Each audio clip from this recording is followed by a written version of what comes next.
નમસ્તે. લગ્ન, છૂટાછેડા, ભરણ-પોષણ આવી તમામ બાબતો વિશે ન્યાયસંગત કાયદાઓ હોવા જ જોઈએ અને તમામ સમુદાયો માટે હોવા જોઈએ. પણ જેને ન્યાય પસંદ ન હોય એ આના માટે તૈયાર ન જ થાય.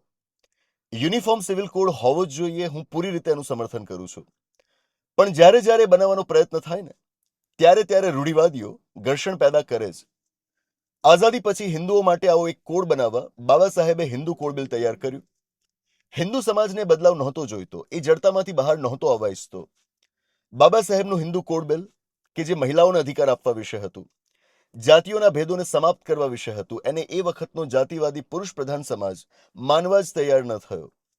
બિલના વિરોધમાં anti Hindu code bill committee બનાવવામાં આવી. કરપાત્રી મહારાજ નામના એક ધુરંધરે બિલના વિરોધની આગેવાની લીધી હતી.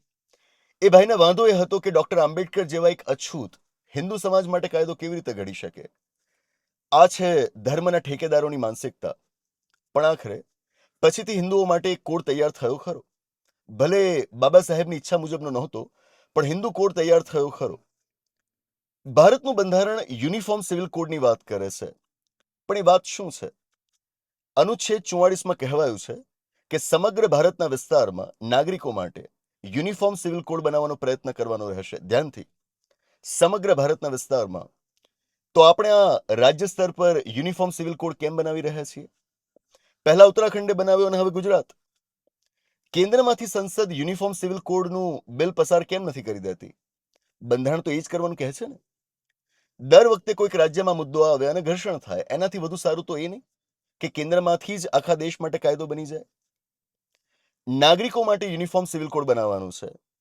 જ્યારે રાજ્યોની કોઈ અલગ નાગરિકતા જ નથી, રાજ્યોના પોતાના અલગ કોઈ નાગરિકો જ નથી, તો પછી રાજ્યનો યુનિફોર્મ સિવિલ કોડ બનાવવાનો શું મતલબ?